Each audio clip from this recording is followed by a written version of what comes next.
is a legendary character that was created more than 100 years ago. He's still vibrant and likable character, so full of adventure and fun, that we still tell the story of the boy who never wanted to grow up. Psychologists even named a syndrome after him, the Peter Pan syndrome. It is suffered by boys everywhere. They don't want to grow up. They want to remain young and immature and live a life of useful innocence and enthusiasm. But the truth is there's a little bit of Peter Pan in all of us. And that is a good thing because children are full of enthusiasm. Children have a fresh and healthy curiosity. They are always ready to try new things because most things are new to them. So children have open and inquisitive minds that love to learn new ideas, skills, and concepts. My name is Menachem Bombach, husband of Michal and a father of 5 wonderful children. I was born and raised in Mea Shearim in Jerusalem, and until the age of 20 I didn't speak any Hebrew, because in my community we speak only Yiddish, and for sure English I didn't speak. As a boy I lived an idyllic life surrounded by loving family and friends. They all lived in my street. We played together and prayed together, and life was good. Then it started. We were sitting at the dinner table. Michal, my children, and me. Suddenly we heard strange noises and violent screams over a loudspeaker. Poking our heads out of the window, all we could see was posters. We had lots of screaming and shouting. The crowds were worked up into a frenzy, demonstrating against me just because I opened a school to educate children. Mostly it was young kids that were demonstrating as if it was their own idea. I didn't know what to do. I was actually scared as they became louder and threatening. In the end, I sent my children out to give the demonstrators popcorn and a Coke as a peace offering, trying to calm them down so we could talk. It was a very upsetting experience. The demonstration shook up my outlook on life. I had to decide whether to give in to the bullying or stand up and actually make a change in my own community. From that day, I knew the answer was not to quit. Why would people demonstrate against me? I am a private person, I mind my own business and work on an educational project I knew will help my community. I realized that something was wrong in my community, very wrong. Children are tomorrow's adult, as he said before. I realized that I cannot sit idle. I had to become more involved for the sake of our future generation. So I studied the strengths and the weaknesses of my community and recognized all the wonderful aspects of our lifestyle that I'm very grateful for. Yet the more I look at it carefully and I compare it with other groups, the more I realized that many of the areas we most needed to strengthen were all sourced in education. It's ironic actually because we are all about education. As Jews, a strong education is a part of our DNA. We always led other nations, always be known as the people of the book. Since our decimation by the Nazis, our community became closed to outside influences for survival. We were a broken people. We lost most of our leadership and our masses. We couldn't trust anyone. But circumstances are very different today. Innocence can be a wonderful thing, but one of the problems is that innocence sometimes confused with ignorance, which sometimes leads to intolerance and extremism. But if we can broaden our education, we will foster understanding the tolerance. I strongly believe that we can and we must learn to live together in mutual respect. This will happen as our community become more professional and able to support our families without shame. The change is critical to the future economy and social fabric of Israel. It will happen as people become motivated and not threatened. And that is our challenge, to help an entire community become more educated and self-supportive without undermining the values and lifestyle. These ideas are probably obvious to you, but for the tens of thousands of Israeli, of Haredim in Israel who have never thought of those matters, the first reaction is to fight against the very hand that is outstretched to help them live better lives. Those of us in leadership roles must accept the challenge and maybe even take a little abuse to help the community grow in a healthy and fulfilling way. If we can weather the storm together, we will emerge as a better and stronger Jewish people, as the saying goes, storms make trees take deeper roots. I'm a Hasidic social innovator. I'm a faculty member at the Mandela Leadership Institute and principal of the first Yeshiva Day School for Hasidic boys. I remember when I finished my master's degree in public policy and was granted my certificate, I walked quietly into a corner and wept. Having come from Mea Shearim, I couldn't believe I actually had an MA in public policy. Our community is growing rapidly. Statistics show that in 2028, 40% of all our first graders in Israel will be members of the Haredi community. Each year, about 6,000 Haredi couples get married in Israel. It is common for Haredi families to have at least 5 children, and many have 10, 11, and even a dozen children in one family is not uncommon. I didn't bring any statistics about divorce rate, but I do know the number one cause of divorce is marriage. Our girls study in grade schools.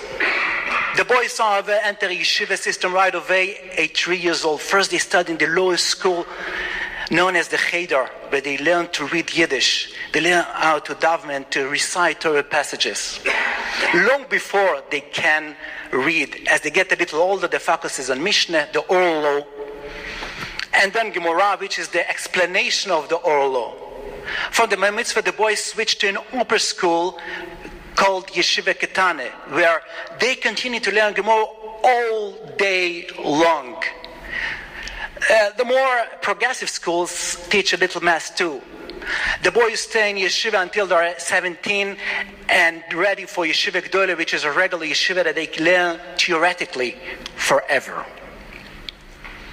Once the boys get married, they continue to learn the yeshiva, but they seek an institution that's called kollel, that pays them a stipend in order to help support the families. One must be accepted to the kollel, and they are expected to maintain the rigorous study schedule of the institution.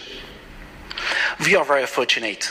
There have never been a time in Jewish history when so many people were learning Torah in a full-time basis. We have been persecuted for centuries. The Hellenists and the Romans strategized at scant lengths to keep us away from our Torah. Today we are free people, and we live in a Jewish country, and we can learn Torah. This is truly a time of simcha. But on the other hand, our community is struggling. My heart breaks every time I watch children leaving home in the morning with torn clothing and little food. So many families live in terrible poverty. Every generation there is less funding available from parents and grandparents, with savings are diluted amongst growing number of descendants or already depleted. Kollel stipends are insufficient to feed large families. Men are unskilled and untrained for professional jobs. Our community values do call for a frugal lifestyle, but most families are struggling to survive, and the problem is still growing. There is a growing number of important initiatives to train, as you heard in the morning, adults in professional field, but the gap is still very, very large. I watch children and adults that cannot sit and study Torah all day long. They suffer a lot. Some don't have the intellectual capacity, others don't have the patience or the desire. It's hard work and exhausting. It's just not for everyone. The problem is, even today, every boy is expected to study in yeshiva. If he leaves the yeshiva, he's considered a dropout. This can affect his chances for finding a wife from a good family, and it can also affect the standing of his siblings and his parents. Our community is closed with no space for outside people, places, or ideas. The number of young Haredi men who do not want to sit and learn full-time at the Beit HaMidrash, for a variety of reasons, is constantly rising. Thousands are joining this group every year. And the limited solution provided within the Orthodox community falls short of providing a real response to individual economic and social needs of those young people. Alternative yeshiva framework were created to educate at-risk teenage boys who do not fit the standard mold. There are a long waiting list for those institutions. Even strong students, many from strong Haredi families background, are looking for option. The time for change is here. General education must make its way into our schools and our lives in a measured and a healthy way. And that's where Torah Academy comes in. Torah Academy is a concept.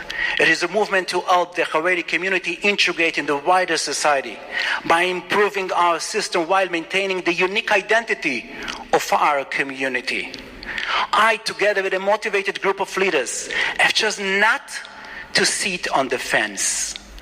As the Chafetz Chaim said, when a train engine is hot, it can pull even 20 carriages behind it, and that's exactly what's happening now. Our group consists of talented intellectual thinkers, social and business entrepreneurs, like, as you said, Numi Pearl, Betzalel Cohen, Rachel Evenbaum, and Moshe is over here. We are a group of leaders and innovators that have joined together as partners in designing a better future for Israel. Our first project was to establish a Haredi preparatory program at Hebrew University of Jerusalem. The program helps students that don't have the academic requirements for acceptance. We help them meet the entrance requirements, and we pair each Haredi with a non-Haredi student that serve as a study buddy and mentor throughout is the kid. That is perhaps the secret ingredient to the success of the program, because having a study buddy helps prevent dropout.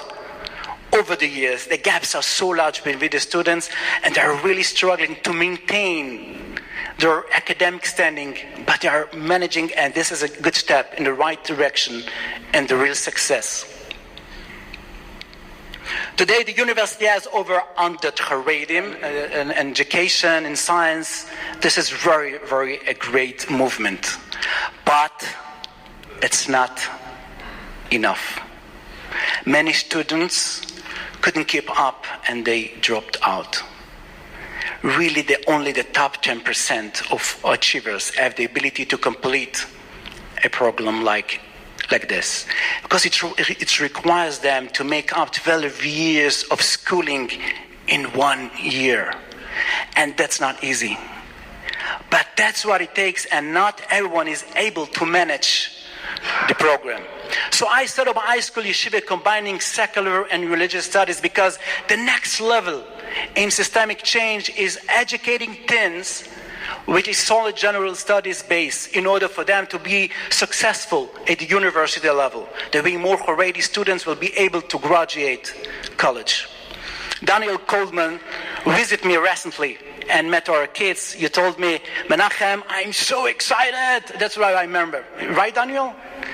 It's really happening. Hasidic guys from the community are combining secular and religious study and learning to be exceptional people in their community. We are Haredi innovators, and Torah Academy is our social innovation. As religiously committed leaders, we recognize the need for change in order to save our own community and the community at large. As the Haredi population grows, so does the significance of our contribution to society, both in the tax dollars or shekels that will be collected by the government, or even absence of millions of shekels that in welfare payments to an entire community. It's not enough to recognize the need for change. Many people can realize something is not right or something needs to be different, but they don't take the necessary steps for change. We all know, I think about people, they know they must lose weight, Yet they don't do anything about it, even when the doctor tells them they must lose weight. So we social innovators recognize the need for change, and we are willing to put ourselves in the front line.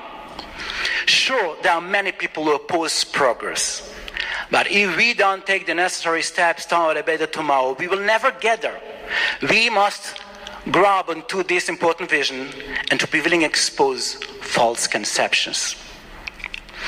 There is a tradition that in every generation there is 36 hidden tzaddikim in the world.